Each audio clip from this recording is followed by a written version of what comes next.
Racaille qui se consacre dès maintenant, tout de suite et sans attendre, à Jean Fautrier, un artiste assez inclassable, dont nous sommes allés voir l'exposition, la rétrospective au MAM avec ma camarade, et on vous en rapporte donc, pas seulement des impressions, mais aussi un texte tout de suite de Fautrier que ma camarade va vous lire. Ouais, donc nous on était les premiers, on était premiers sur le pont, l'exposition a commencé vendredi, donc à 10h on était là devant les portes du musée d'art moderne pour arpenter les salles tout de suite, quoi, et pouvoir le rapporter. Alors on peut préciser que Fautrier avait une salle déjà dans les collections permanentes, donc c'est quelqu'un qui a fait une grande donation au musée d'art moderne, donc il est régulièrement exposé, je crois que c'est la 3e rétrospective, il y en avait une en 89 et je crois qu'il y en a une en 64 quand il a fait sa grande donation, c'est l'année où il est décédé. Voilà, l'exposition s'appelle Matière et Lumière, donc ça nous a permis de nous replonger effectivement dans ce qu'il avait écrit, dans ce qu'on a écrit sur lui. Et là, j'ai le catalogue de l'expo de 1989, donc il y a pas mal de textes.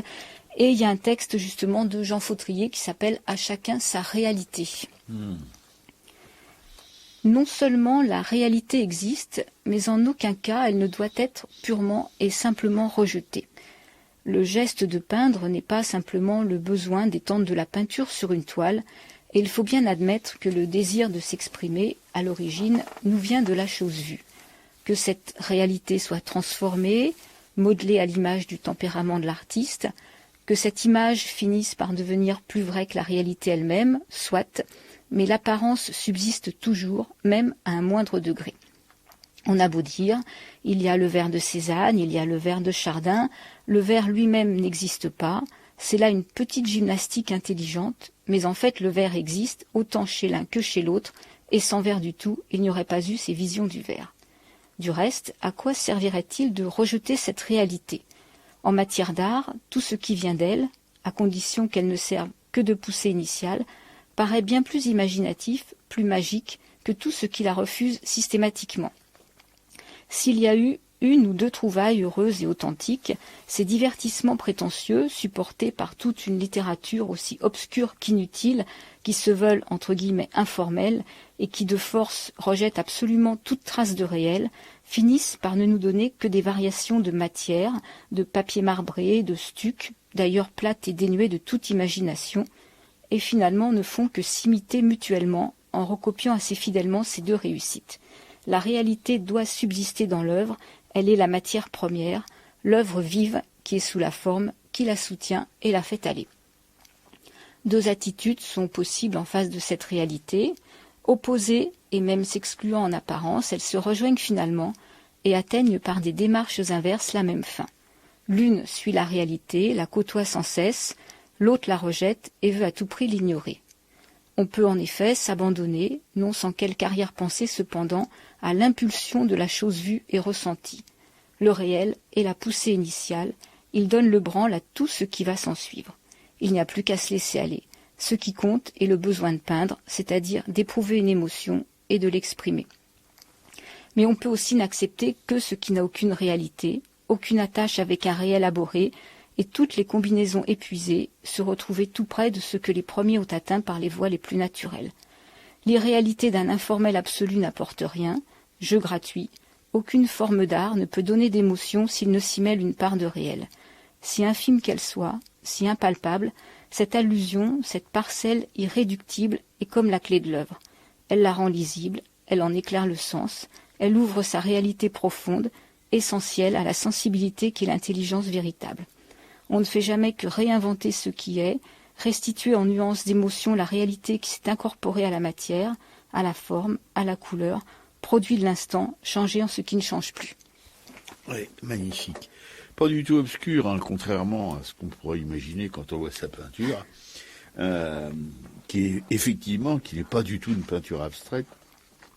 On peut y discerner avec de l'attention, évidemment, pas en passant à toute vitesse devant les cimaises, mais on peut y discerner effectivement une trace de réalité. Si infime soit-elle, elle existe. Et c'est ça, oui, comme il l'écrit, qui fait exister l'œuvre, enfin, la sensibilité. C'est un peu aussi, moi, c'est pas du tout les mêmes démarches ni les mêmes réalisations qu'avec Bram van Velde, mais il y a quand même quelque chose qui les lie, c'est-à-dire que Bram van Velde aussi dans ses peintures qu'on peut considérer abstraites ne sont pas abstraites. On peut toujours y trouver une trace de la réalité, voilà, c'est ça. Il avait lui aussi il faisait lui aussi complètement confiance à l'émotion et pas du tout à l'intellect. Voilà, c'est ça qui peut un petit peu les relier, sauf que l'un, Bram van Velde, était misérable presque toute sa vie, alors que Fautrier, lui, il a eu des périodes fastes et des périodes moins fastes, mais pas dues à son œuvre, mais dues aux circonstances, comme par exemple en 1900, quand il y a eu le krach boursier américain de 1929, et bien évidemment comme aujourd'hui, avec la guerre du Golfe et tout ça, si vous voulez, la cote des peintres, etc. Il y en a plein qui se sont effondrés, et des peintres qui jouissaient de certains conforts matériels et moraux se sont retrouvés, comme chaume-du, voilà, avec des demandeurs de thunes à l'État, voilà. Non, c'est quand même quelque chose d'assez étonnant comme parcours, et puis comme discours, et puis comme travail. Ouais, alors c'est vrai que Fautrier s'est quand même pas mal exprimé par écrit. Le problème, c'est que comme il est quand même passé un peu à la trappe, malgré tout, c'est difficile de retrouver ses écrits. Il y a Jean Paulhan qui a écrit un bouquin Fautrier, l'enragé. Alors, il y a un petit film qui a été fait par Philippe Baraduc, un petit film de 15 minutes qu'on peut voir dans l'exposition. Mais il y a surtout ce bouquin de Jean Paulhan. Et effectivement, moi, j'ai pas pu l'avoir en bibliothèque. Je me suis prise trop tard pour le faire venir de la réserve centrale. Et dans ce texte, en fait, au départ, Jean Paulhan devait faire une préface pour une exposition. Finalement, il en a fait un essai. Et il parlera beaucoup de la virtuosité de Fautrier. Il y a tout un débat sur la virtuosité. Et après, il y a même une lettre dans le catalogue de l'expo où Fautrier lui répond qu'est-ce que la virtuosité. Enfin, c'est intéressant tous ces points de vue. Et dans ce petit film, c'est pareil, ils discutent. On le voit en train de discuter avec Jean Paulhan dans son salon. Alors, on a l'impression d'être hors du temps. On est en 64. Effectivement, on se demande où on est, quoi. Oui, et puis j'aime beaucoup parce qu'il y a un moment où Fautrier contrarie Paulhan. Paulhan lui dit, t'es d'accord avec ce que je viens de dire? Parce qu'il s'écoute un peu parler quand même, Paulhan. Et Fautrier dit, pas du tout. Non, il y a non. Ah bon? Il a l'air complètement atterré, le pauvre Paulhan. Non, je suis pas d'accord sur tel et tel. Voilà, je vais pas vous détailler la chose, mais bon, c'est quelqu'un quand même. Et puis il a un physique qui est quand même assez ascétique, assez de ça. Et quand il dit non, c'est non. Hein. Ouais, c'est ça. Il est curieux. Il a un regard un peu par au-dessus ses sourcils. Ouais. Là, il met pas forcément très à l'aise. Quoi. Non, pas du tout. Il est très mince. C'est un peu anguleux. C'est très bizarre. Enfin, quand on découvre sa peinture, on l'imagine pas forcément comme ça, même dans sa façon de s'exprimer. Enfin, Oui. Sauf que sa peinture, je trouve quand même que, d'une certaine manière, elle lui ressemble pas physiquement, mais elle est quand même ressemblante dans ce qu'il exprime, quoi, verbalement ou par ses écrits. C'est quelqu'un de vraiment qui dit lui-même que la peinture l'ennuie et que voilà, il faut que ça se fasse vite. Hein. C'est tout le contraire. Enfin. Je peux pas m'empêcher de mettre en parallèle Bram van Velde. Lui, Bram van Velde, avant que ça sorte, ça pouvait mettre des mois. Et puis une fois que c'était sorti, ça pouvait être des mois encore avant que ça ressorte, ou même des années. Et chez Fautrier, lui, il fallait pas que ça dure trop longtemps, quelques heures maximum, et encore, c'était vraiment les choses les plus... Je parle de sa seconde période, je parle pas de sa première période figurative. Ma camarade vous en parlera avec probablement plus intelligemment que moi, parce que moi je suis pas vraiment emballé par sa première période, pas non plus complètement désespéré de l'avoir regardé. Il y a des choses passionnantes, mais bon, bref, voilà, c'est curieux parce que il affirme à plusieurs reprises, la peinture m'ennuie. Et ça, j'adore ça. C'est vrai, quand on lui demande de quel peintre il aime, il dit qu'il aime certains peintres, mais peu, et qu'en fait, effectivement, c'est sa peinture qu'il aime, que s'il n'aimait pas sa peinture, il la ferait pas. Bah voilà, c'est ça. Et c'est en même temps une espèce de franchise un peu brutale, mais peu d'artistes sont capables, comme lui, ou comme encore une fois le petit Brahms, de dire des choses aussi simplement et aussi quand même offensives, hein, si on peut dire. Celui qui croyait au ciel, celui qui n'y croyait pas, tous deux adoraient la belle, prisonnière des soldats, lequel montait à l'échelle et lequel guettait en bas. Celui qui croyait au ciel, celui qui n'y croyait pas. Qu'importe comment s'appelle cette clarté sur leurs pas, que l'un fût de la chapelle et l'autre s'y déroba.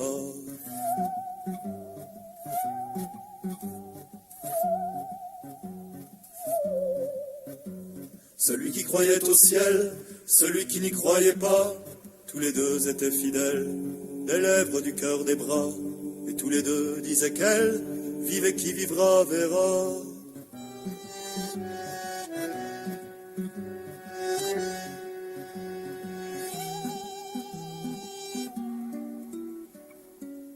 Celui qui croyait au ciel, celui qui n'y croyait pas, quand les blés sont sous la grêle, faut qu'il fait le délicat, faut qu'il songe à ses querelles, au cœur du commun combat.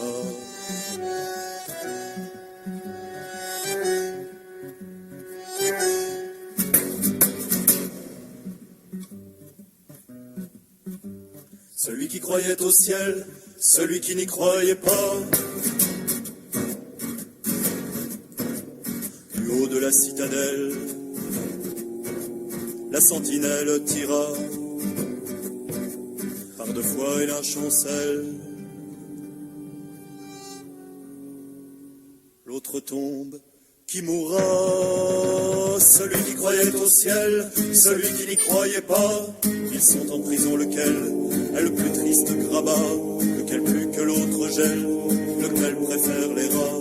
Celui qui croyait au ciel, celui qui n'y croyait pas. Un rebelle est un rebelle, nos sanglots font un seul glas. Et quand vient l'aube cruelle, passe de vie à trépas. Celui qui croyait au ciel, celui qui n'y croyait pas, répétant le nom de celle qu'aucun des deux ne trompa, et leur sang rouge ruisselle, même couleur, même éclat, il coule et se mêle à la terre qu'il aima, pour qu'à la saison nouvelle mûrisse un raisin muscat. Celui qui croyait au ciel, celui qui n'y croyait pas, l'un court et l'autre a des ailes, de Bretagne ou du Jura, et framboise ou mirabelle, le grillon rechantera, dit de flûte ou violoncelle, le double amour qui brûla, l'alouette et l'hirondelle, la rose et le réséda.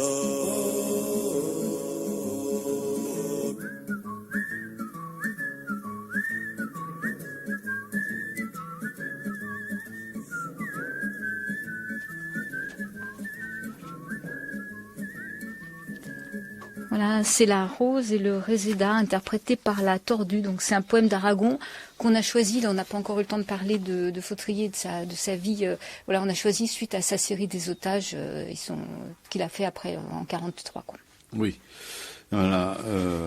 La chanson suivante, ce sera aussi un peu ça d'ailleurs, parce que bon, Liberté de Jairo, c'est un petit peu aussi sur son travail des autres. Voilà. On va continuer avec sa bio, que ma camarade, toujours attentive aux choses sérieuses, va vous narrer. Oui, alors Jean Fautrier, il est d'il y a 2 siècles. Il est né en 1898 de parents béarnais, mais par contre, il est élevé par sa grand-mère, qui est d'origine irlandaise, et sa grand-mère l'adorait. Et il perd malheureusement sa grand-mère, quand il a une dizaine d'années. Donc là, il va partir rejoindre sa mère. C'est le nom de sa mère qui porte d'ailleurs. Il part à Londres rejoindre sa mère. À 16 ans, il est reçu à la Royal Academy. Alors, c'est quand même remarquable parce que la Royal Academy n'acceptait qu'une 20aine d'élèves. Mais la Royal Academy l'ennuie. Il part à la Slade School. Et là, il est jugé trop brillant, même dans son habileté technique. Et Fautrier ne peut accepter cette peinture traditionnelle, ça l'ennuie aussi, donc il préfère travailler seul. Donc il part fréquenter la Tate Gallery, et là il va découvrir les œuvres de Turner. En 1917, il est mobilisé, mais gazé, il rentre, puis il sera réformé définitivement en 1921. Il fait un séjour au Tyrol, duquel il ramène une peinture, Les Tyroliennes en habit du dimanche, un tableau qui est exposé au Salon d'automne, tableau qu'on peut voir dans la première salle de cette exposition, là au Musée d'Art moderne. Il vit à Montparnasse et, outre la peinture, il expérimente les arts graphiques. Il fait de la gravure sur bois, il fait de la lithographie.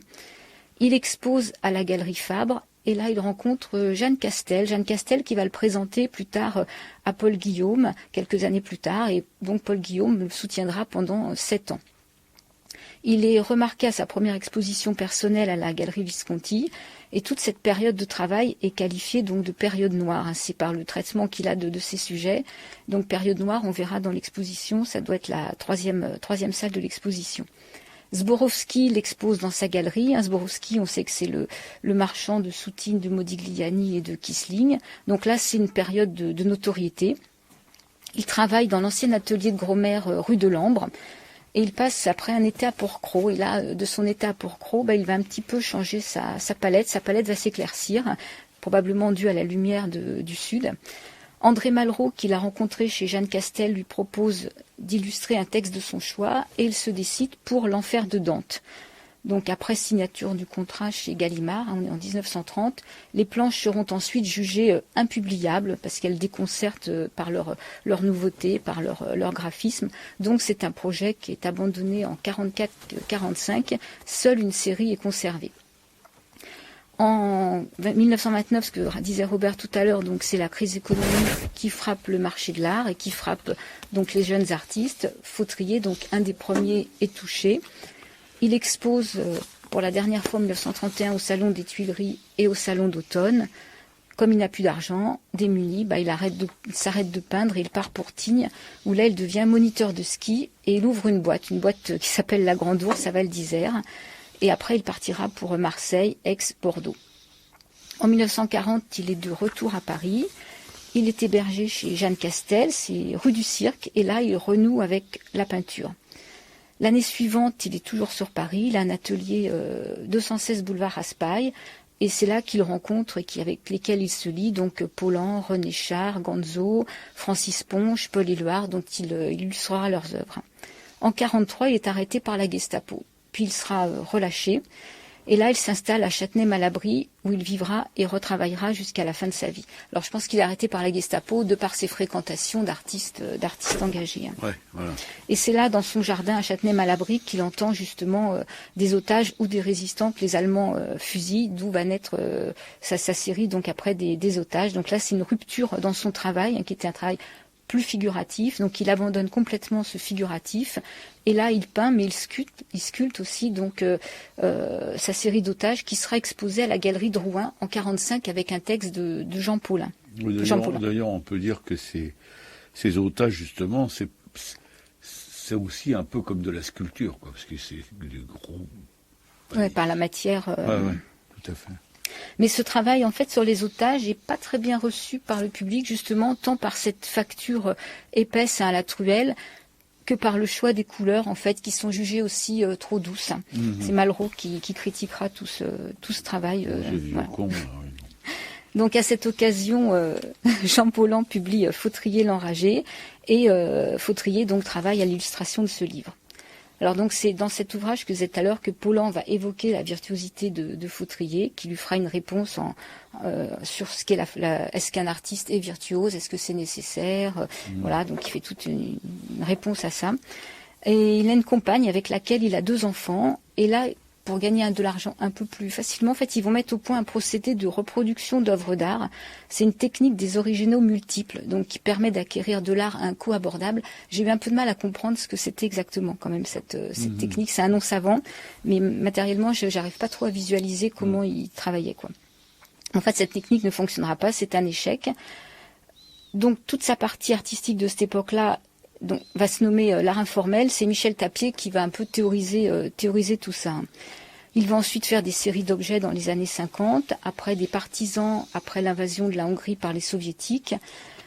De nombreux auteurs préfacent ses bouquins d'exposition ou écrivent sur lui, Michel Ragon, Francis Ponge, André Verdet, Bucarelli, c'est un livre italien, en fait, Peinture et matière. Alors là, c'est une analyse très pointue de toute sa technique et de ses matériaux. Il y a Restani, aussi qui va écrire sur Fautrier, et il y a beaucoup d'expositions organisées à l'étranger. Donc c'est quand même une période qui faste. Voilà. Philippe Baraduc donc tourne le petit film dont on parlait tout à l'heure, Fautrier l'enragé, donc ce dialogue avec Jean Paulhan, où on le voit même à la fin travailler dans son atelier. Et en 1964, en fait, Fautrier fait une donation au musée de Sceaux et au musée d'art moderne de Paris, qui organise donc la première grande rétrospective de son œuvre. Mais il est gravement malade, il est menacé d'expulsion. Il travaille à la préparation de cette expo, mais il meurt avant l'ouverture de celle-ci, en fait le 21 juillet 1964. Ouais. Donc voilà la bio de Fautrier. Ouais. Ben justement, à propos de ce que tu viens de dire, quelque chose là, qui me rappelait une anecdote. Ah oui, ce petit film, il a eu un prix. Oui, il a eu le prix Saint-Marc, je crois, à Venise. Ouais. Oui, tu disais en commentaire, c'est élogieux, c'est quand même, c'est étonnant que maintenant on voit mal un film comme ça avoir un prix dans un festival aussi prestigieux que celui de Venise. Enfin, je sais pas quoi. Voilà, oui, parce que ça date vraiment beaucoup. Et bon. Mais enfin, on a au moins la joie de voir Paulhan trôner sur son fauteuil, là, sa bergère, je sais pas combien, là, alors qu'il y a une espèce de gros patapouf avec à côté un Fautrier tout étriqué, tout. Et plus bas que lui, ça fait penser un petit peu à Chaplin, vous savez, dans le Dictateur, ouais, ça avec Chaplin, qui fait Hitler avec un acteur qui fait Mussolini, et on savait que Mussolini, il se mettait toujours en position dominante, ce qui fait que Hitler, il était pas vraiment heureux. Bon, à part ça, je compare pas du tout Paulhan à Mussolini et comment dirais-je, et Fautrier à Hitler. Hein. Non. Non, ce film est vraiment intéressant même de les entendre parler, surtout quand on le voit lui travailler à la fin. Là, il travaille en pantalon de ville et en petite chemise blanche. Oui. Ils sont toujours impeccables, les rapins de cette époque-là. Impeccable, exactement. On voyait souvent d'ailleurs les rapins de cette époque-là travailler très bien habillés comme ça. Pourtant, il travaille de la matière, donc j'imagine qu'il pourrait se salir, mais il prend son plâtre, il étale avec sa toile. En fait, il travaille à plat. Et on va le voir mettre après ses pigments, tracer ses traits. Oui, en même temps, il restait pas très longtemps devant une peinture, alors il n'y a pas le temps de se tacher. Voilà, oui, comment dirais-je. Mais il est important ce petit film parce que évidemment, on les voit parler, on les voit dans leurs œuvres, et c'est quand même un document. Hein, parce que quand même un artiste comme Fautrier. Enfin, il est pas indépendant de son œuvre, hein. Parce qu'il lui ressemble d'une certaine manière, de mon point de vue en tout cas. Il y a cette espèce dans son physique, dans sa manière de parler, il y a cette espèce de sobriété, de choses épurées, comme il y a dans son travail, quoi. Ils sont tout à fait semblables, je trouve en tout cas. C'est souvent le cas. En même temps, j'ai dans la tête, là, par exemple, la peinture d'Eugène Leroy. Vous allez me dire, qu'est-ce que ça peut foutre avec Fautrier? Eugène Leroy aussi, c'est une peinture qui n'était pas du tout comme celle de Fautrier. Mais, si vous voulez, sous les amoncellements de barbouille, il y avait une forme figurative qu'on pouvait apercevoir, malgré qu'elle soit devenue quasiment invisible. Et c'est peut-être ça aussi qui donnait de l'intérêt à son travail. Et aussi, qui son travail lui ressemblait. C'était aussi lourd qu'il l'était physiquement. Et aussi dans son discours d'ailleurs. Mais lourd pas dans un sens péjoratif, hein, c'est-à-dire épais, puissant, voilà, un truc, qui tenait au corps, quoi. Ouais, parce que par contre, les formats de Fautrier sont des petits formats. Des petits formats, tout ça petits formats. Ça tient sur une table, c'est quoi? C'est du 40-50? Enfin, non, même pas. Enfin, si, il y a du 40-50, il y a même quelques grands formats d'ailleurs, mais la majorité, c'est des petits formats, même pas des formats moyens, des petits formats. Disons moyens, allez, on va rassurer tout le monde, parce que c'est pas la peine de se lancer non plus dans une dissertation sur les formats de Fautrier. Non, mais enfin, c'est pas les formats d'Eugène Leroy qui sont vraiment des très grands formats. Bien sûr. Et avec tout cet empattement, effectivement, quand on voit de profil, il y a 3 cm d'épaisseur. Ah oui, au moins, oui. Et puis alors, c'est un dégueulis de couleur, d'épaisseur. Je me demande d'ailleurs comment que ça tient à la toile, parce que j'avais le souvenir que Balthus, qui lui aussi mettait beaucoup de couches, ça n'a rien à voir avec Eugène Leroy, hein, le résultat. Une fois, il y a toute la toute la couche picturale qui s'est détachée du support et qui s'est cassé la gueule par terre. Il a dû tout recommencer à zéro, voilà. Donc je me demande quel truc utilisait Eugène Leroy pour faire tenir ses peintures en place et que ça craquelle pas, que ça noircisse pas, etc. Parce que c'était un sale gimondi de barbouille invraisemblable. Ouais. Et donc dans ce petit film, on les voit aussi discuter entre l'art abstrait et l'art informel. Hein. Ils font bien la différence entre les deux, où ils expliquent que l'art abstrait est vraiment un art purement analytique, hein, qui part d'un sujet, qui va aller vers transformer en ligne. Oui. C'est-à-dire on part de quelque chose de figuratif et on élimine, on n'est plus jusqu'à temps qu'il reste plus rien de figuratif, quoi. Et alors pour eux deux, en tout cas pour Paulan et puis pour Fautrier, c'était un petit peu un truc pas très fréquentable, quoi. Pas vraiment de l'art. Voilà. Ce qui aboutit, comme le disait Piquet-Cou dans la bio de Fautrier, expliquait que tout ça, c'était quelque chose de... Fautrier explique lui-même que, si vous voulez, il y a plus de... Quand le figuratif est complètement éliminé, il reste plus que des taches de couleur, des choses. Voilà. Et où l'imagination n'a aucune place. On peut pas dire que il y a une telle distance entre la vie réelle et ces barbouillasses abstraites que on n'est pas accroché, on est accroché par rien du tout, sauf quelques intellectuels qui aiment bien se masturber avec ça, mais bon, pour l'immense majorité des spectateurs de ces œuvres, ça veut pas dire grand-chose. Et puis c'est surtout des œuvres pour décorer des salons, voyez-vous. Mais c'est ce qu'il va dire, je crois, de sa première période, que ça marchait bien parce qu'effectivement, ça pouvait être des fleurs, des natures mortes, et que ça pouvait décorer les salons. Il y a la peinture de salon, dont la peinture abstraite. Mais par exemple, les œuvres de Fautrier de sa deuxième période, on voit pas ça dans un salon bourgeois, pas vraiment. Ouais, alors lui, il dit qu'en fait, pour lui, l'art informel, c'est un art. Il dit que c'est un art d'allusion, que c'est un art d'ellipse, c'est un art de métamorphose. Oui, c'est pas lui qui a inventé le terme. Hein, c'est Tapier, je pense, qui a vraiment théorisé cet art informel. Et Paulan disait d'ailleurs, c'est formidable dans leur petite conversation dans ce film. Oui, l'art informel, ça veut rien dire. Donc il y a tout à inventer. Pour donner une signification aux mots, voilà. Et je trouve que c'était quand même intéressant. Et même Fautrier disait à propos de cet art, de son art à lui, il disait que à partir de là, il y a des boulevards qui s'ouvrent pour la création. Voilà. C'était ça pouvait impulser la création. C'était pas du tout des choses fermées, comme peut l'être la peinture, par exemple. Encore une fois, vous m'excuserez, vous avez mon petit couteau. La peinture de Bram van Velde qui est fermée. Là, à partir de là, vous faites rien. Vous restez avec Bram van Velde, mais n'essayez pas de partir de Bram van Velde dans sa période, sa seconde période, on peut dire aussi, parce qu'il a été aussi d'une certaine manière expressionniste au début, donc très figuratif. Mais là, alors que Fautrier, ça ouvre des boulevards à la création, je crois.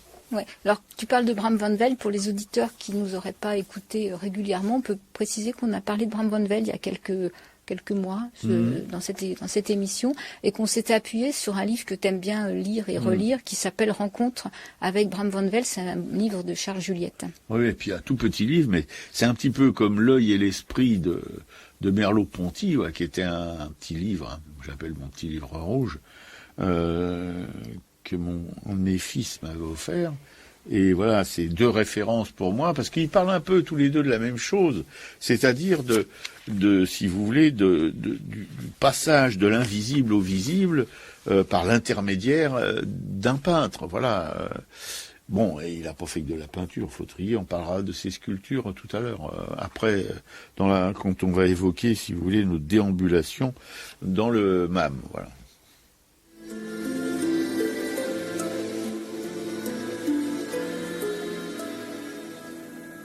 Sur mes cahiers d'écolier, sur mon pupitre et les arbres, sur le sable, sur la neige, j'écris ton nom sur toutes les pages lues, Sur toutes les pages blanches, pierre sans papier ou cendre, j'écris ton nom. Sur les images dorées, sur les armes des guerriers, sur la couronne des rois, j'écris ton nom. Sur la jungle et le désert, sur le lit, sur les genêts, sur l'écho de mon enfance, j'écris ton nom. Sur les merveilles des nuits, sur le pain blanc des journées, sur les saisons fiancées, j'écris ton nom. Sur tous mes chiffons d'azur, sur l'éteint soleil moisi, sur le lac lune vivante, j'écris ton nom. Sur le champ, sur l'horizon, sur les ailes des oiseaux et sur le moulin des ombres, j'écris ton nom. Sur chaque bouffée d'aurore, sur la mer, sur les bateaux, sur la montagne démente, j'écris ton nom. Sur la lampe qui s'allume, sur la lampe qui s'éteint, sur mes maisons réunies, j'écris ton nom. Sur le fruit coupé en deux du miroir et de ma chambre, sur mon lit coquille vide, j'écris ton nom. Sur mon chien gourmand et tendre, sur ses oreilles tressées, sur sa patte maladroite, j'écris ton nom. Sur toute chair accordée, sur le front de mes amis, sur chaque main qui se tend, j'écris ton nom. Sur la vitre des surprises, sur les lèvres attentives, bien au-dessus du silence, j'écris ton nom. Sur l'absence sans désir, sur la solitude nue, sur les marches de la mort, j'écris ton nom. Sur la santé révélue, sur le risque disparu, sur l'espoir sans souvenir, j'écris ton nom. Et par le pouvoir d'un mot, je recommence ma vie. Je suis né pour te connaître, pour te nommer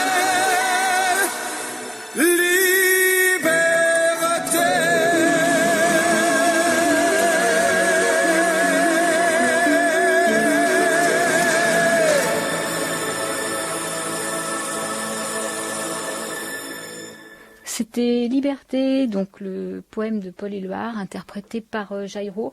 Pourquoi on a choisi Liberté? Parce que justement, sur ces séries d'otages, Fautrier marquait à chaque fois une phrase du poème de Paul Éluard. Oui, voilà. C'est très émouvant, d'ailleurs, parce que c'est une toute petite écriture, comme sa signature.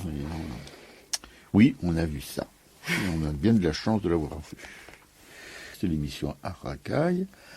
Et qui cause dans le poste de Jean Fautrier, un espèce de météorite dans le ciel de l'histoire de l'art, de la création plastique, toujours encore aujourd'hui, je pense pas qu'on ait été au-delà de ce qu'il avait fait, ou de ce qu'il a fait, mais qu'il a quand même ouvert des portes nombreuses, et même des fenêtres, pour les autres générations d'artistes, qui peuvent, si vous voulez, à partir de Fautrier, se lancer dans la création, innover et puis jouir de la vie. Merci, Jean. Ouais, alors c'est vrai que cette exposition, en fait, la déambulation de cette exposition est chronologique. On a ces tableaux, donc c'est sa première période. Donc ces tout premiers tableaux, il est encore très jeune, il a 22, 23 ans, qui sont expressionnistes. Il fait le portrait de sa concierge. Donc ça, c'est un tableau qui était déjà exposé dans les collections permanentes. Il y a cette famille au Tyrol là dont on parlait tout à l'heure, la famille Tyrol le dimanche. Et il y a un Hercule, que je sais plus comment il s'appelle, un gars un peu costaud, là, un travailleur large aux épaules, enfin voilà, un ouvrier. Donc tout ça, c'est un peu ce qu'on peut voir dans cette première salle. Enfin, cette première partie, parce qu'il y a plus d'une salle, je pense. Et donc après, on arrive, je crois que c'est la deuxième, parce qu'il y a, ça c'est la toute première salle. Après, la deuxième, il y a un couloir, et là, on voit des dessins. En fait, il a fait des dessins aussi. Il a représenté sa première compagne. Il a fait des dessins au fusain, à la sanguine, je crois. Il y a quelques portraits à la sanguine. Elle est aussi représentée à sa toilette. On la voit, donc une femme assez plantureuse. Enfin, c'est des beaux dessins. Alors que lui, il est fait comme une tringle à rideaux. C'est curieux, le contraste. Bah ouais, non, mais moi, j'ai bien aimé toutes ces dessins. Il y a aussi de son séjour à la montagne, il a fait quelques toiles. Il y a des toiles de montagne, des glaciers en montagne, des lacs de montagne. Et après, on arrive dans cette période noire, justement, cette période dite noire, parce que c'est très très sombre. Le fond est très sombre, donc ça noircit énormément le sujet, même si le sujet n'est pas forcément glauque. En fait, c'est là où on peut voir ce sanglier quand même, comme un sanglier écorché. On peut voir une peau de lapin. On peut voir.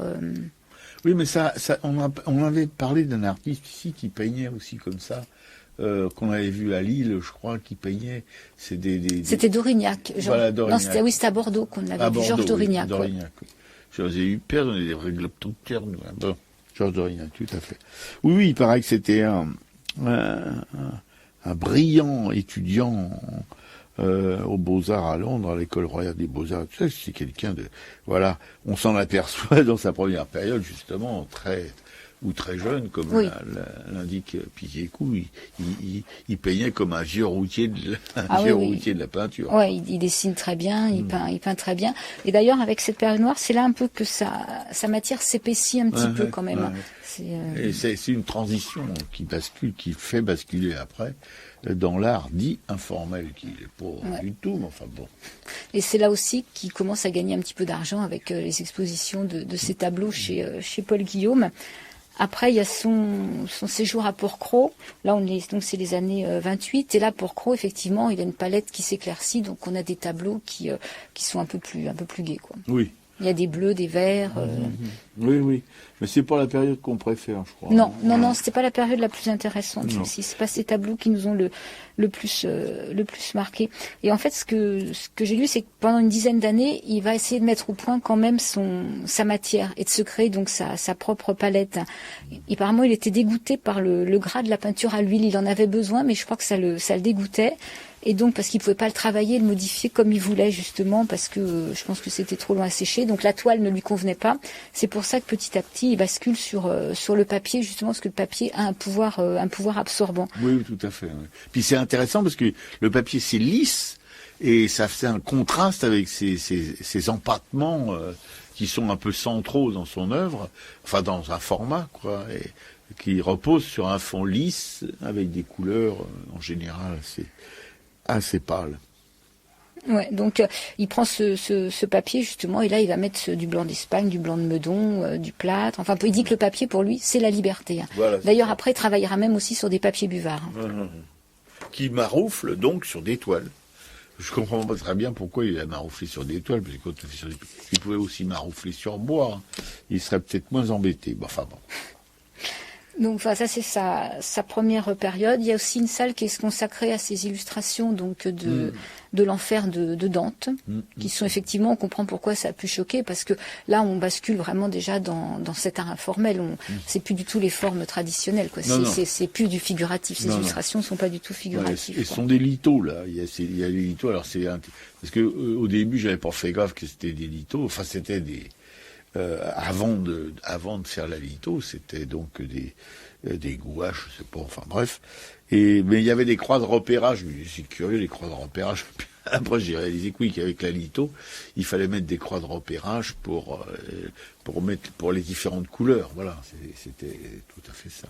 Mais alors Gallimard, là, on voit le sens commercial de l'édition. Hein. D'accord, d'avant-garde, mais pas trop quand même, hein, parce que bon, c'est pas très commercial ces dessins. Alors voilà. Enfin bon, quand on aborde l'art comme ça, je veux dire, c'est un petit peu pénible. Hein.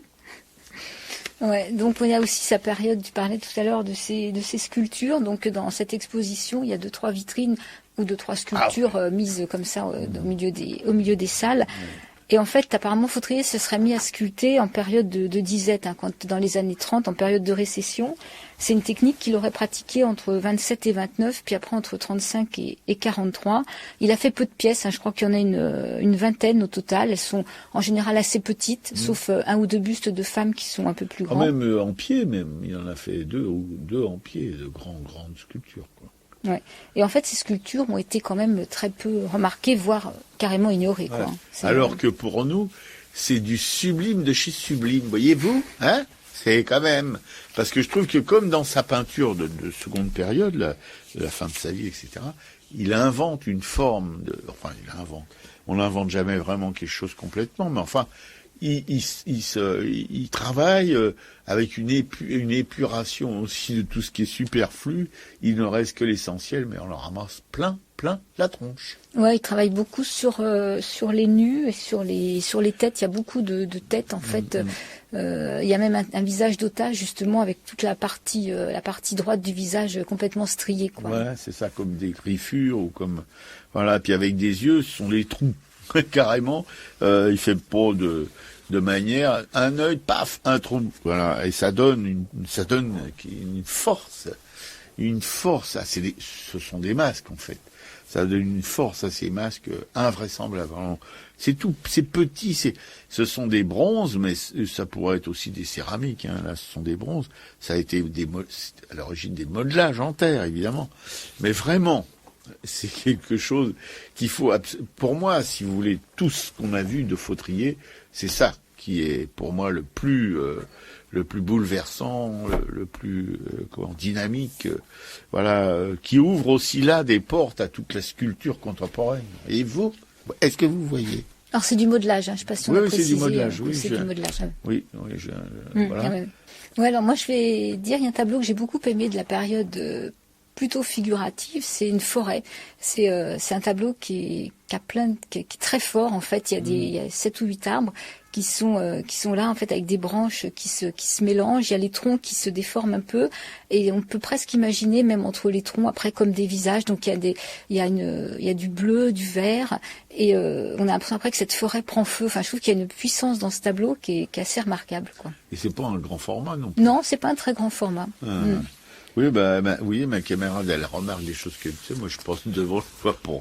Moi, j'étais obsédé, je voulais voir absolument sa période des choses sur la résistance, etc. Là. Voilà, et j'ai zappé un peu, sauf que j'ai bien remarqué quand même que sa concierge, etc., la famille, machin truc, et tout son bazar figuratif, qui est pas du tout du bazar, mais qui est de la bonne peinture. Mais bon. Mais c'est de la bonne peinture qu'on a vue un peu partout, quoi. Donc, par contre, sa période otage et compagnie, alors là, c'est beaucoup plus rare de voir des choses comme ça. À part lui, j'en ai jamais vu. Ouais. D'ailleurs, même lui, hein, sa première partie de travail le renie un petit peu. Déjà, il y a une période où il a détruit beaucoup de tableaux, et là, il va trouver que cette peinture est plutôt mauvaise. Enfin, il dit c'est la bonne peinture, mais elle n'a rien d'extraordinaire, donc il la minimise énormément, quoi. C'est une peinture que tout le monde... Enfin, ce qui veut dire, c'est que c'est pas le seul à en faire une comme ça, que voilà. C'est que, pareil, contre la série des otages, c'est le seul. Hein, il y a jamais eu depuis, et je pense qu'encore aujourd'hui, comme le relevait ma camarade, que les gens, personne peut vraiment adhérer à ce genre de travail. Je parle pas seulement du grand public, hein, qui a souvent beaucoup plus de, si vous voulez, d'intérêt pour les choses comme ça que la critique, que ceux qui qui ont besoin de peinture qui s'accorde avec la couleur de leur salon, la couleur des papiers peints ou la couleur des murs, voilà, et puis de leur fauteuil Louis XV ou de leur bergère Louis XVI, voilà. Non, c'est ça, voilà, il avait raison, mais il était lucide en même temps. Oui, alors sur ces otages, c'est pareil. Jean Dubuffet est allé les voir. Donc il a une position un peu ambiguë, c'est-à-dire je crois qu'il est quand même subjugué par le travail de Fautrier et en même temps un peu agacé. Donc il va critiquer un verre trop clair. Il dit que je crois que c'est sa compagne Lily qui est complètement en admiration, qui a retourné voir ses tableaux plusieurs fois. Et après d'ailleurs ta pièce, quand il théorise l'art informel, parle de Dubuffet, consacre des chapitres à Dubuffet. Oui, mais Dubuffet, c'est jalousie d'artiste, ça, parce qu'il a jamais été capable d'aller aussi loin. Il n'était pas capable, là, parce qu'il l'aurait fait autrement. Il a osé beaucoup de choses.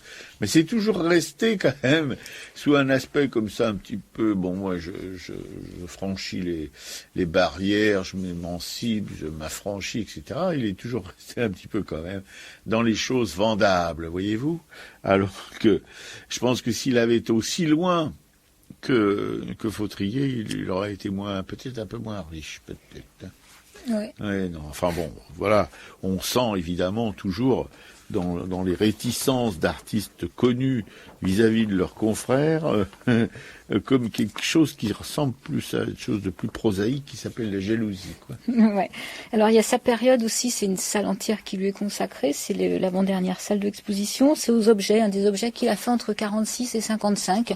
Donc des objets assez ordinaires, des flacons, des bouteilles, mais peints justement avec cette facture un peu informelle où tout se confond un peu dans le fond, quoi. Ouais. Oui, ou ces formats de packaging, là, c'est des lignes simplement qui évoquent un parallélépipède, mais bon, avec un peu d'attention, on comprend. Il ne faut pas passer trop vite devant. Voilà. Et après, donc la dernière salle, c'est ce qu'ils ont appelé l'œuvre finale. Donc c'est entre 55 et 63. Là, c'est toujours donc cette technique d'art informel, mais ça représente plutôt des nus ou des paysages. Et alors les nus de femmes, il faut les rechercher parce que c'est une forme. Mais après, moi je pense qu'on peut les imaginer parce qu'on trouve un peu la même forme dans ces bustes sur pied de femmes avec en fait la poitrine un peu saillante et en avant, le torse bombé. Je pense que c'est comme ça qu'il a représenté ces femmes. Oui, tout à fait. Quand on connaît les portraits réalistes d'une de ses compagnes, on comprend qu'il aimait les formes. Hein. Voilà, il paraît en plus que, on va faire un petit peu la langue de pute, hein. Il a eu, je crois, 6 ou 7 femmes. Non, 3 ou 4, je crois. 3 ou 4 compagnes, ouais. 3 ou 4 compagnes officielles, mais bon. Et il est décédé justement quelques jours avant du mariage prévu avec sa dernière compagne. Sa 5e ou c'est combien? Non, tu sais pas? Ah, c'est étonnant. Non, mais moi j'aime bien jouer un petit peu les langues de pute, hein. Vous avez remarqué, j'espère. Si vous n'avez pas remarqué, c'est que vraiment vous êtes pire que moi. Voilà, non, moi je suis un genre de fautrier de la langue de pute, quoi, vous voyez. Je vais au bout des choses. Mais bon, on a quand même passé un moment mais extrêmement fatigant en tout cas pour moi, parce que si vous voulez, il y a 160 œuvres. Et nous, enfin, quand il y a qu'une salle qui est pour Fautrier, c'est magnifique, parce qu'on a le temps de s'attarder, de s'imprégner. Mais là, 160 œuvres, c'est beaucoup. Ouais, mais bon, moi j'ai pas eu le même ressenti parce que les salles sont spacieuses, il y a de quoi s'asseoir, il y avait très peu de monde. Donc en fait, pour moi c'était important justement par rapport à la petite salle avant qui lui était consacrée d'avoir tous ces tableaux pour comprendre un peu tout ce cheminement artistique, quoi. Oui, ça c'est vrai. Ça permet de comprendre, quand on n'est pas trop stupide, de comprendre son cheminement, mais même si on est intelligent, parfois c'est difficile. Alors cette exposition s'appelle Matière et Lumière, et effectivement, il y a de la matière et il y a énormément de lumière. Même sur ces tableaux de la période noire, il y a toujours un point de lumière quelque part qui éblouit même des fois un peu le sujet. Oui. Alors, voilà, c'est ça aussi cette espèce de force de Fautrier dans son art absolument minimaliste, c'est qu'avec des couleurs qui sont pas c'est pas, comment dirais-je, c'est pas quelqu'un de Cobra, hein. Lui, c'est des couleurs qui sont quand même assez teintes, etc. Mais il arrive à rendre avec ces couleurs-là, donner l'impression que voilà, c'est une palette arc-en-ciel magnifique, etc., etc. En tout cas, c'est ce que ressentait ma camarade. Moi, je l'ai moins ressenti qu'elle, mais elle est toujours tellement plus enthousiaste que moi quand on va dans des expos que bon, voilà, je pense que son jugement est bien plus proche de la réalité que le mien, qui est assez loin de ce qu'il a vu, puisque je suis contraint probablement par tellement de choses que j'ai dans la tête à propos de l'art que j'arrive plus à discerner le réel de l'irréel, le bien du mal, la couleur de la non-couleur. Oui, il y avait un tableau justement de cette période noire, il y avait des bouquets de fleurs, là c'était un bouquet de roses je crois, donc qui était présenté à l'horizontale, donc il y avait toutes les tiges des fleurs avec les bouquets, les corolles sur la gauche, et là je me dis mais là on sent que son art va basculer parce que ça commençait déjà, la forme se perdait, donc comme il parlait sur ce besoin de réalité, on sentait la réalité mais on sentait aussi que ça restait derrière, quoi, qu'on en partait, quoi. Oui, la réalité elle était encore un peu présente, mais elle le sera toujours, plus ou moins, mais voilà, il y a des périodes où elle est vraiment si ténue qu'il faut faire un réel effort pour la retrouver. Voilà, c'est un peu comme la vérité. Hein. Souvent, il faut faire des gros efforts pour la trouver, la vérité, dans tout ce qui se passe, dans tout ce qu'on raconte, dans tout ce qu'on voit, dans tout ce qu'on entend. Voilà, c'est quand même pas simple. Donc je pense qu'on a fait à peu près le tour de tout ce qu'on a vu. Maintenant, c'est aux auditeurs d'aller découvrir par eux-mêmes. Hein. Oui, notre boulot, nous, c'est de vous donner l'envie d'y aller. Parce que faire le tour, ça semble quand même difficile, hein, même avec toute la bonne volonté qu'on a et tout le travail que peut faire ma camarade à ce sujet-là. C'est simplement vous donner l'envie de vous bouger un peu, hein. Bon, parce vous pouvez trouver plein de choses sur le net ou dans les livres d'art et tout ça, mais c'est pas la même chose que d'être confronté à l'œuvre, mais à la vraie œuvre, l'œuvre. Ouais, parce que même sur des bons catalogues, là, comme celui de 89, les œuvres qu'on a pu voir des visus dans le musée, on voit pas du tout la même chose, quoi. Ben non, parce que là, il n'y a pas la matière. Il n'y a pas la matière, il n'y a pas la lumière, il n'y a pas tout ce qui fait que c'est différent, quoi. Voilà, c'est ça. Et puis en même temps aussi, puisque, si vous voulez, dans les salles, il y a une relation quand même assez forte entre les œuvres exposées. Elles se tutoient, elles dialoguent, etc., etc. Alors, elles vous invitent à participer ou elles vous rejettent. Ça, on n'y peut rien. On peut pas, vous donner une clé pour rentrer dans le jeu. Mais voilà, si vous voulez, en tout cas, si l'exposition est bien faite, si le commissaire de l'exposition est compétent, est sensible, etc., il joue avec les œuvres qu'il accroche, de manière à ce qu'elles puissent avoir entre elles, si vous voulez, un espèce d'entretien. Voilà. Une espèce de papotage permanent. Ah, t'as vu la gueule du mec qui nous regarde, là, dis donc, là.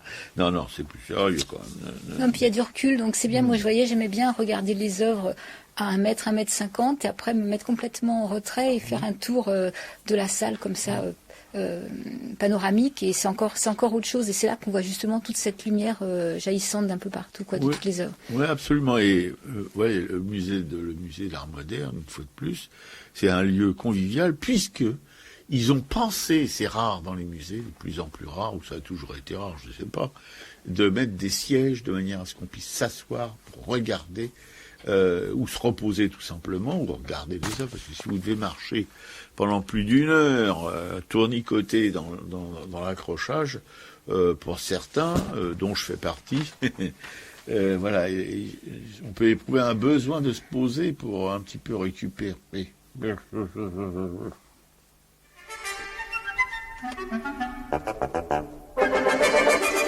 La colle au pinceau, faut que ça colle, car si ça ne colle pas, la fiche s'enrôlera. La colle au pinceau, c'est une école. Si tu n'es qu'un sot, tu n'en as qu'un sot, et pas de pinceau. Coller des affiches, c'est un métier de riche, car il ne faut pas être chiche. Mais de la farine, jamais de lésine, car nous on n'est pas des cuistots. Mais si tu en mets trop, c'est de la pâte à gâteau. Si t'en mets pas assez, c'est de la pâte à beignet. Et si tu vois trop grand, c'est de la pâte à croissant. Si tu vois trop petit, de la pâte à spaghetti. En somme, il faut ce qu'il faut. Ni pas assez ni trop, que ça colle pas au seau, mais que ça colle au pinceau. La colle au pinceau, faut que ça colle. Car si ça ne colle pas, la fiche s'envolera. La colle au pinceau, c'est une école. Si tu n'es qu'un sot, tu n'auras qu'un sot et pas de pinceau. Les mots qu'on imprime sont toujours sublimes. Oh non, ce n'est pas de la frime. Mais les mots s'envolent, il faut de la colle. Ou s'il n'y est pas des mots. Car à peine décollé, la fiche est envolée. Et tout ce qu'il y a dessus, c'est perdu, c'est fichu. Le papier va par terre et les paroles en l'air. Tout ce qui était promis, c'est tombé dans l'oubli. Décollé, déchiré, piétiné, balayé, tout ça pour des grumeaux dans la colle au pinceau. La colle au pinceau, faut que ça colle. Car si ça ne colle pas, le monde s'écroulera. La colle au pinceau, c'est un symbole. C'est comme un flambeau, c'est comme un rameau, c'est comme un drapeau. La colle au pinceau, y'a rien de plus beau que la colle, que la colle, que la colle, que la colle, que la colle au pinceau. La colle au pinceau, pinceau. Voilà la colle au pinceau par les frères Jacques. Oui. Et ben après cette rediffusion de l'émission sur Jean Fautrier, les expos, donc l'exposition dont nous parlions la semaine dernière, Jean et Lion, la prose du monde au musée d'art moderne jusqu'au 18 août, la voix de la forêt, Théodore Rousseau au Petit Palais jusqu'au 7 juillet, et ce souvenir de Théodore Rousseau à Barbizon jusqu'au 16 juin. Les baigneurs de Daumier, la société mise à nu au musée de l'Estampe de Gravelines jusqu'au 26 mai, Louis Souter, peinture au doigt à la galerie Carsten à Paris jusqu'au 5 mai, Jean Rustin à la Fabrique de l'Art à Montreuil, un lieu qu'on va découvrir probablement cette semaine, rue Clotilde de Gaillard, pour découvrir le travail de Jean Rustin et ce nouveau lieu dédié à l'art. Et j'ai noté aussi à la galerie Papier d'Art dans le 3e arrondissement une exposition qui s'appelle Broussailles, où expose Marie-Noëlle Fontan, à qui nous avions consacré une émission. Elle fait des tableaux végétaux absolument magnifiques. Et David Hockney au musée des Beaux-Arts à Rouen jusqu'au 22 septembre. Donc c'est toujours, l'été, il y a toujours un cycle un peu sur l'impressionnisme en Normandie. David Hockney habite en Normandie. Et là, apparemment, il y a 10 toiles exposées au milieu des toiles de Monet, de Caillebotte. Enfin, voilà. Et je crois que s'il n'y a pas aussi une partie sur un travail numérique, mais parce qu'il travaille aussi bien sur son iPad que de la peinture à l'huile. Tout à fait. Voilà. Le culturel de la semaine. Alors, Robert, toi, tu t'es distrait hier en regardant une série qui s'appelle Masters of the Air. Oui, tout à fait. Enfin, distrait, c'est gentil, mais je me suis plutôt, comment dirais-je, ça a confirmé encore tout ce que je peux penser comme bien des bombardements. C'est-à-dire, c'est une histoire vraie. En plus, les acteurs représentent des héros américains de la guerre de 39-45 qui sont basés en Angleterre. Ce sont des pilotes de bombardiers américains, des B je ne sais plus combien, qui ont pour mission, si vous voulez, de priver l'Allemagne de ses moyens de production d'armes, etc., etc. Ça peut être des usines de roulement à billes, ça peut être des usines de construction de tanks, et tout ce qui peut servir à l'Allemagne pour continuer à dominer l'Europe. Voilà. Et si vous voulez, j'étais un peu fasciné par ces pilotes, ces très jeunes pilotes, ils ont moins de 30 ans la plupart, et qui risquent évidemment leur vie à chaque sortie de leur escadrille de bombardiers. Ils sont un peu protégés par des avions de chasse américains qui les accompagnent, mais ça les protège pas complètement. Et quand on voit la vie de ces gens, ils sont à peu près 11 personnes de personnel militaire dans un bombardier, parce qu'il y a les mitrailleurs, il y a les pilotes, etc. Ça fait à peu près 11 personnes. Et quand on voit les conditions de vie dans ces carlingues, surtout pour les mitrailleurs, parce que les pilotes, bon, il y a deux pilotes, un copilote dans le cockpit, et puis un navigateur aussi. Mais bon, si vous voulez, quand les chasseurs allemands les attaquent, ou quand la flak au sol, les prend avec les canons, etc., etc. Mais le plus dangereux, ce sont les chasseurs allemands. Et on voit dans quelles conditions, quand un bombardier commence à être complètement déglingué, qu'il y a une aile qui est à moitié pourrie, la carlingue qui a pris je ne sais plus combien de rafales de mitrailleuses, etc., etc., plus évidemment les mitrailleurs blessés à mort, etc. Et quand l'avion va s'écraser, qui sont obligés de s'extraire de stade ferraille en plein ciel, etc., pour sauter en parachute, c'est des difficultés impressionnantes. En plus, les Allemands les mitraillent, est-ce qu'on c'est possible? Donc ils arrivent morts au sol. Enfin, voilà, c'est toute une espèce de chose qu'on vit vraiment de l'intérieur, très proche de ces jeunes gens qui vont certainement mourir. Des fois, il y a des escadrilles de 200 ou 300 hommes qui en perdent la moitié, voilà, en une sortie, un raid aérien sur l'Allemagne.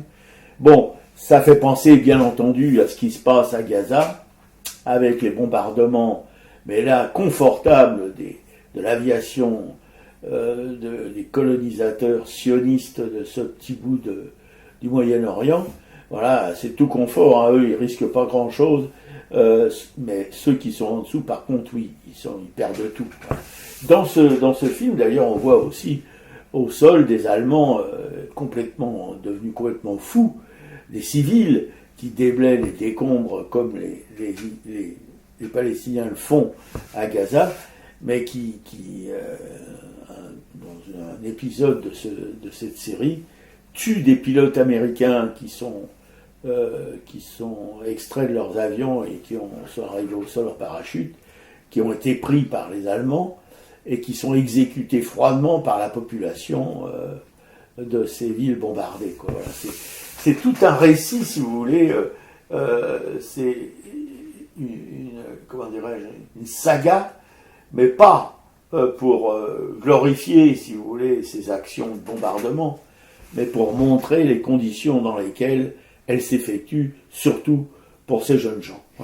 Voilà, si ça vous donne envie, n'hésitez pas. Je ne sais pas sur quel support est visible cette série, puisque Robert a des accès privilégiés via ses enfants pour recevoir des séries. Si ça vous intéresse, vous me mettez un mot sur Arakaï et je vous envoie les épisodes par WeTransfer. Oui, parce que voilà.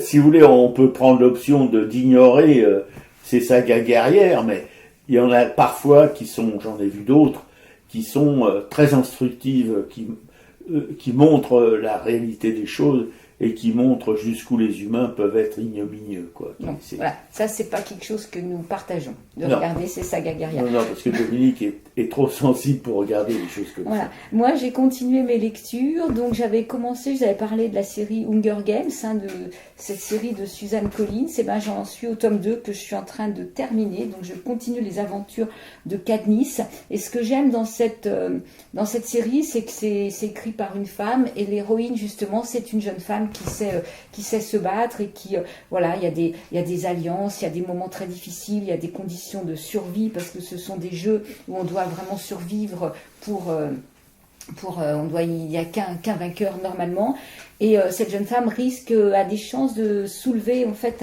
une grande rébellion, et donc j'attends de savoir après ce qui va se passer dans le 3e tome. Mais voilà, c'est une série d'aventures et ça fait du bien aussi des fois de se plonger là-dedans. Si tu peux regarder des choses que moi je regarde jamais. Je peux lire. Si tu peux lire. Je lis parce que ça existe. Moi, je vois ça en image et ça. Non, ça existe en film, ça a beaucoup de succès. Ouais. Pour l'instant, j'aime bien continuer ma lecture et me faire mes propres images. Voilà. Et tout de suite, sur Radio Soupente, la station des rapins sans foi, sans loi et sans courbette, on se finit avec le salut aux Aminches, Claude et André de la Nation, Claude et William, nos potes de Brest, on n'a toujours pas de nouvelles. Oui, alors Claude et William... On s'inquiète, hein. On s'inquiète. Oui. Claudine, la copine à ma camarade Pékécou, les sœurs écrivaines qui signent sous le nom de Claude Isner, des polars passionnants, dont l'action se situe à Paris le plus souvent. Elles ont une documentation sur Paris inouïe. Voilà. Et puis, en suivant, nous avons nos amis artistes, les quatre potes de Corinne, Joël et Fredo, ainsi que sœur Emmanuelle. Voilà, Anne-Emmanuelle. Anne-Emmanuelle, oui. Et puis notre rousse flamboyante qui anime 2 émissions sur une radio Omni, des émissions à destination des enfants et de leurs parents. Ça fait 2 émissions, et comme c'est une ancienne enseignante, elle sait ce qu'elle raconte, et elle raconte bien en plus. Voilà. Tout un petit monde dont j'ai perdu la liste et les noms, mais que je cite comme ça. Colette Audouin, la veuve de Audon. Et puis Jacqueline, La veuve de Raymond Imbert. Voilà. La librairie L'Empreinte à Bourg-en-Marlotte, Oui, avec qui Françoise Quenu. expose en général des peintres locaux, dont une dont nous avons visité l'atelier, interviewé. Ouais, Anne-Isabelle Roubaille. C'était un très chouette moment. Ouais. Sophie Villoutraise-Brageux, que nous avons rencontrée à Saint-Sulpice. Tout à fait. Marie-Christine Béguet. Tout à fait, une graveuse sévenole qui vit dans un trou. Voilà, Clément, notre graveur. Le graveur fou. Le graveur fou. Van Gogh de la taille d'épargne. Qui vient d'exposer à la Frichez-nous la paix, et ça avait l'air d'être un... C'est dommage que je ne sois pas allée, parce que le lieu avait l'air vraiment très très beau, quoi. Et puis ça continue. Agnès Dubar, Alice Amoroso. Et puis notre graveur bruxellois. Ah oui, Thierry Morciot, bien sûr. Et puis le souvenir de Dominique Paula d'Ardouin. Et sa maman Thérèse Franco. Voilà, cette graveuse exceptionnelle, cette collectionneuse, cette galeriste exceptionnelle. Ouais. Et puis la galerie Kaléidoscope, tenue par Marie Dognaud. Marie Dognaud, qui a des simesses flamboyantes, par exemple avec cette graveuse tchèque. Voilà, Teresa Lockman. Je crois qu'on a fait le tour, en fait. Pas vraiment, on a dû en oublier. Bon, on est désolé pour ceux qui ne seront pas cités. On va retravailler ça sérieusement. Oui, voilà. Et tout de suite, on va se finir avec Faut vivre de Mélis. Voilà, on vous embrasse bien fort pour la semaine. Salut. Salut.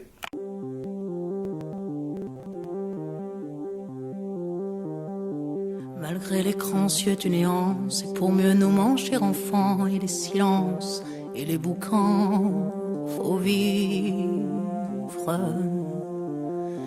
Et bien qu'aveugle sur fond de nuit, entre les gouffres infinis des milliards d'étoiles qui rient, faut vivre. Malgré qu'on soit pas toujours beau et que l'on ait plus ses 16 ans et sur l'espoir un chèque en blanc, faut vivre. Malgré le cœur qui perd le nord, au vent d'amour qui souffle encore et qui parfois encore nous grise, faut vivre. Malgré qu'on n'ait pas de génie, n'est pas Rimbaud qui veut parler et qu'on se cherche un alibi. Malgré tous nos morts sans coquette qui errent dans les rues de nos têtes, faut vivre. Malgré qu'on soit brave et salaud, qu'on ait des complexes à gogo et qu'on les aime, c'est ça le pire, faut vivre. Malgré l'idéal du jeune temps qui s'est usé au nerf du temps et par d'autres pris en chantant, faut vivre. Malgré qu'en se tournant vers le passé, on est effrayé de s'avouer qu'on a tout de même un peu changé, faut vivre. Malgré que l'on soit de passage, qu'on vive en fou, qu'on vive en sage, tout finira dans un naufrage, faut vivre. Malgré qu'au ciel de nos poitrines, on nous sentinelles endormies, dans un bruit d'usine gémit, le cœur aveugle qui funambule sur le fil du présent qui fuit, faut vivre. Malgré qu'en nous un enfant mort si peu parfois remue encore comme un vieux rêve qui agonise, faut vivre. Malgré qu'on soit dans l'engrenage des notaires et des héritages où le cœur s'écœure et s'enlise, faut vivre. Malgré qu'on fasse de l'humour noir sous l'amour qui nous en fera boire jusqu'à ce qu'ils nous disent au revoir, faut vivre. Malgré qu'à tous les horizons, comme un point d'interrogation, la mort nous regarde d'un œil ivre, faut vivre. Malgré tous nos serments d'amour, tous nos mensonges jour après jour, et bien que l'on n'ait qu'une vie, une seule pour l'éternité, malgré qu'on la sache rater, faut vivre.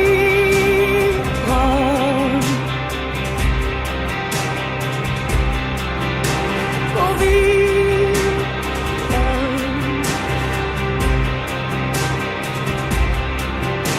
Faut vivre. Faut vivre.